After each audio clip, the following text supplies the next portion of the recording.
Magandang araw po sa ating lahat mga idol at mga kababayan. Ito po breaking news po ito na ito nga pong si Vice President Sara Duterte ay maluha-luha habang ikinekwento sa mga kababayan nating OFW yung tagumpay po ng opisina ng Vice President. Ito po, panoorin po natin ang ating pong Vice President na si Inday Sara Duterte. Office of the Vice President po ay, sabi ko po kanina, nagpapasalamat kami dahil tuloy ang pagtitiwala ninyo sa mga iba't ibang programa at proyekto namin. Meron po kami.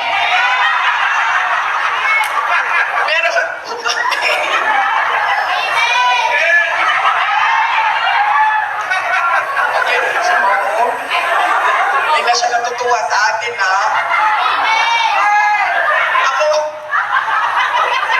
Ilansam na lang po ninyo sa krus.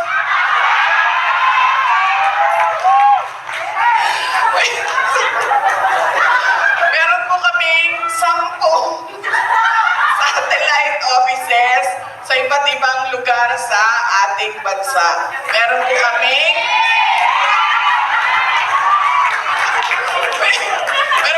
sa Kawayan City, sa Isabela.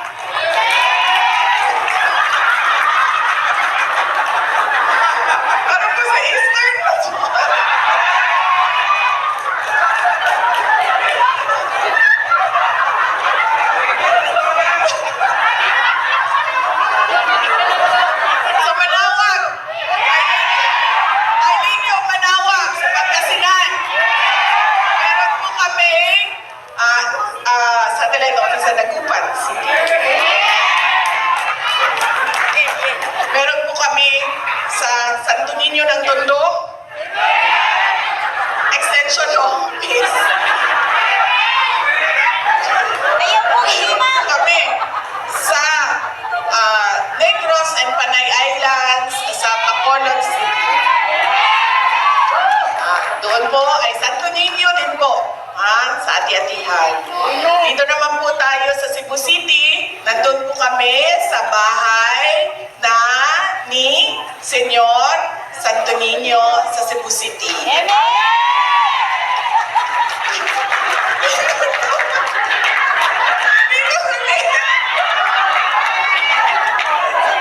Grabe kalikit yung taga-Singapore.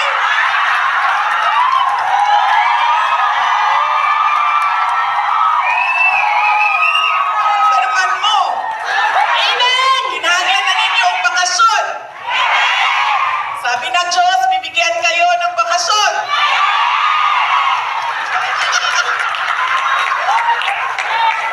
Ang susunod po na project namin ay Disaster Operations Center. Ito po yung pangalawa sa laging hinihingi na tulong ng mga kababayan natin sa Office of the Vice President. Ang una po lagi talaga is medical and burial. Kasi ito po talaga yung nakakaubos ng pera natin, di ba? Pati ng savings natin. Pati ubos na pagbenta ng mga properties natin kapag nagkakasakit yung kamag-anak natin, mahal natin sa buhay. Ito talaga yung unang-unang project na hinihingi. Pangalawa dyan ay Disaster Relief Assistance. Disaster Relief Assistance, yan po yung pangalawa sa laging hinihingi ng mga kababayan natin dahil ang Pilipinas is a disaster-prone country and very vulnerable sa climate change. Kaya merong pagbabago, sobrang init, sobrang dami ng ulan, pagbabaha, landslide, earthquake. Yan po yung pagsabog ng bulkan, mga iba't ibang sakuna, sunog, malalaking sunog. Kaya marami ang lumalapit sa amin na relief assistance.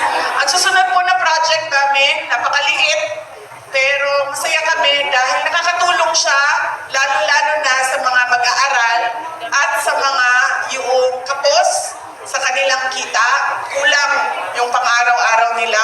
Ito po yung libreng sakay na bus ng Office of the Vice President.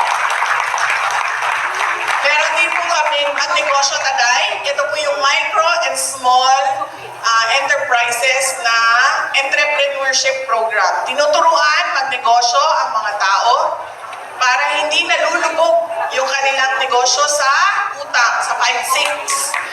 Meron na po kaming mga OFWs na umuwi at hindi na bumalik sa labas at nagbukas na lang ng kanilang mga negosyo. At susunod ay ang pagbabagong campaign, education, advocacy namin. Pumupunta kami sa iba't ibang paaralan, pinapaalala namin sa mga bata ang kahalagahan ng edukasyon sa buhay nila. Kung paano magbago ang buhay ng isang tao dahil sa edukasyon.